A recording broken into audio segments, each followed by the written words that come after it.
8th September 1946. The Golden Jubilee festivities. Some friends requested me to write about the festivities connected with the Golden Jubilee that was celebrated on 1st September, and so I am writing this letter. In this connection, even the people actively connected with the celebrations do not remember exactly what all was done. That being so, is it possible for a person of the weaker sex, who is only a mere observer, to know and understand all that was done? I am, however, venturing to write about it, bearing in mind what is stated by the author of the Bhagavatam when he wrote, "I shall expound to the extent I have seen or known or have heard from men of wisdom." About 20 days before the date of the celebrations, the Sarvadhikari returned from Madras. About a month had elapsed by then, since he had gone to Madurai also. It seems soon after he reached Madras, several devotees met and made plans for the celebrations. But until he returned to Tiruvannamalai, the preparations for the celebrations were not very much in evidence. I do not know if anyone was working hard elsewhere for the publication of the souvenir in English, but so far as the people in the hall were concerned, no one appeared very keen about the celebrations. Only to satisfy the devotees' request, Bhagavan pretended to rummage old records so as to collect all Sanskrit shlokas for translation into English.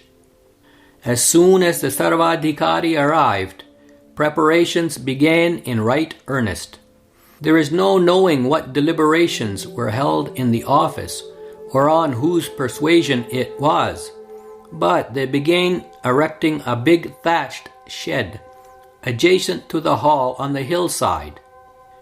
For the past 1 month, Krishnaswamy has been feeling weak and run down.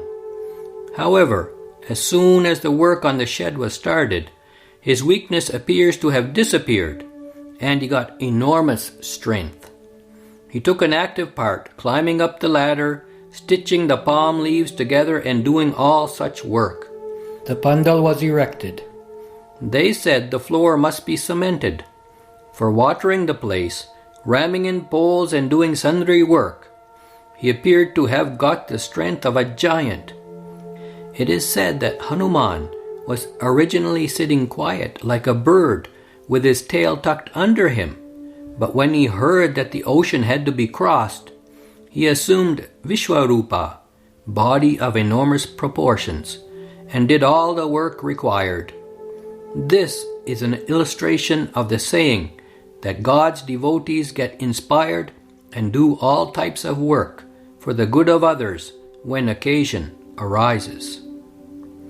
You remember, you came here about 20 days ago and took away with you the songs and essays of Sri Chinta Dikshitulu and my Gobi song, saying that you would get them printed before the Golden Jubilee.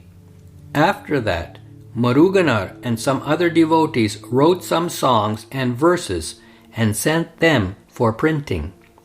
The commentary on Sri Ramana Gita, written in Sanskrit by Kapali Sastri, was received duly printed. Invitation cards in English with 50 gold stars printed around them were sent out to devotees. 50 years ago, a day before Gokulashtami, it seems Bhagavan reached Areya Ninalore. That was a Sunday. On Monday, that is, on Ashtami day, he had a hearty meal at the house of Muthukrishna Bhagavatar in Killore and stepped into Arunachala Kshetram on the morning of Navami, Tuesday. From that day till now, it is a well-known fact that he has not moved out of this place. That was the 1st of September 1896. To enable people in other continents as well to celebrate the event according to the Gregorian calendar, the 1st of September was fixed for the Golden Jubilee celebration. According to Hindu traditions, the day after Gokulashtami, should be deemed to be the day of the Golden Jubilee celebrations. We do not know the ways of providence, but this year too, Gokulashtami happened to be on a Monday, 19th August 1946. The next day was a Tuesday. According to Tamil traditions, Ramaswamy Iyer and others said that that was the day for the celebrations, and so he, along with some other devotees, wrote some songs and verses in Tamil and recited them. Sri Samba Siva Rao said that according to Telugu traditions, Navami lasted till Wednesday, and so the 50 years were completed only on the 21st, and so saying, he wrote an old shloka and a padyam from the Bhagavatam, beginning with Ni Pada Kamala Sevayu, in the service of your lotus feet, and placed it before Bhagavan. Another person composed padyams, songs, and essays, and began reading them. That Stotra Parayana, recitations of prayers in verse, was continued until 2 days ago. The railway strike commenced on the 23rd. We were wondering how the devotees could come here. Some came to Katpadi already on the 29th, and somehow managed to come by bus or lorry. On Chaturthi, 4th day of the lunar month, puja for Vinayaka was performed in the temple. By the side of the shed, which was named as Jubilee Hall, a huge pandal was erected, which looked very much like a marriage pandal. Some said it would be good if a garland of green leaves was tied around the sofa and decorated. All the speakers came by bus by 9 o'clock at night. The celebrations are to commence next morning. We discussed them till late into the night and then went to sleep. When we went to the ashram in the early morning by 5 o'clock as usual, Ramana was already being recited. It seems they had started the routine an hour earlier than usual. The ashram vidyarthis, students, brought the articles for puja, placed them before Bhagavan, and, after bowing before him, took them into the temple. Upbraiding ourselves for our carelessness, we went into the pandal and were surprised to find that it was already beautifully decorated. All around the whole of the shed, a red cloth with folds was tied, along with garlands of green mango leaves, flowers, and many other decorative things.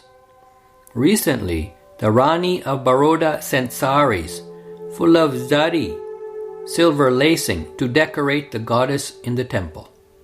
All those saris were spread over the stone sofa, which was on the northern side of that Parnashala, thatched shed named Jubilee Hall, so as to give it the shape of a mandir. The silver lace saris were shining brilliantly because of the lights. When I asked one of the devotees whether the saris were not meant for decorating the goddess in the temple, he said that that decoration could be done only after decorating Bhagavan's sofa. Another devotee said that the idea was excellent. Nothing had been done at 9 the previous night, so if by 5 the next morning all that decoration had been done, we must conclude that the devotees did not sleep at all the whole night. We do not know how other devotees arrived during the night, but by morning they were all seated in groups in several places with all their belongings. Bhagavan finished his bath and breakfast by 6:30 a.m. and went towards Arunachala. By the time he returned, Krishna Swami had already spread over the stone sofa pure Khaddar clothes and covered the seat with a newly purchased cloth bearing the picture of the spinning wheel and the tricolor flag. It is no exaggeration to say that it was attractive because of its simplicity, and also because the flag is a symbol of our national honor, in the midst of the splendor of the varied decorations. It is interesting to note that it was on a similar day of September that Jawaharlal Nehru became the Prime Minister of India. By 7 o'clock, Bhagavan was sitting on the sofa in his usual loincloth with his radiant smile to bless his devotees. His gracious and benevolent look made all the devotees happy. It was indeed a great privilege to see him on that day. In olden days, Valmiki, Vyasa, and other great authors told us how God himself came down to this world in the shape of avatars like Rama and Krishna to establish dharma from time to time. Dharma samstapanarthaya sambhavami yuge yuge. For establishing dharma, righteousness, on a firm footing, I am born from age to age. Gita, chapter 5, verse 8. Today we are lucky in having a similar fortune. An avatar Purusha, Jagadguru, Sri Ramana Paramatma, has been staying in Arunachala Kshetra for the last 50 years and has been purifying the souls of people by his mere looks. To those who serve him with undivided bhakti, he can, with his silent teaching, remove the worldly bonds and give moksha. Our duty is to serve him instead of wasting precious time on trifles. This Golden Jubilee itself proclaims that for 50 years now, he has been occupying the exalted position of a guru. Many devotees say this is a golden age or a new age. All these days, many fortunate people secured his grace, drank the nectar of peace, and became blessed ones. Many more are likely to gain his blessings thus. Till now, my eyes have not been opened to know in fullness his real greatness.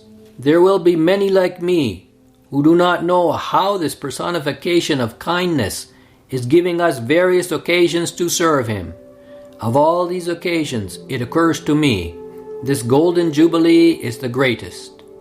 Even now, I do not know how to serve this great sage, how to pray to him, and how to worship him. When he who is omnipresent, who is omniscient, and who is incomprehensible comes here in human form, what can we give him, and how could we satisfy him? The real worship of him is to be in mauna, silence. As that type of worship is beyond my reach, I am always staying at a distance, hoping against hope that I may gain salvation by touching the dust of his feet and by satisfying myself with that only. What else is there to wish for except that he should live with us like this for long, giving the benefits of his grace to the true seekers of knowledge, and saving their souls by his kindness and blessings. I shall describe to you in another letter what all had happened from 7 o'clock in the morning to 7:15 at night.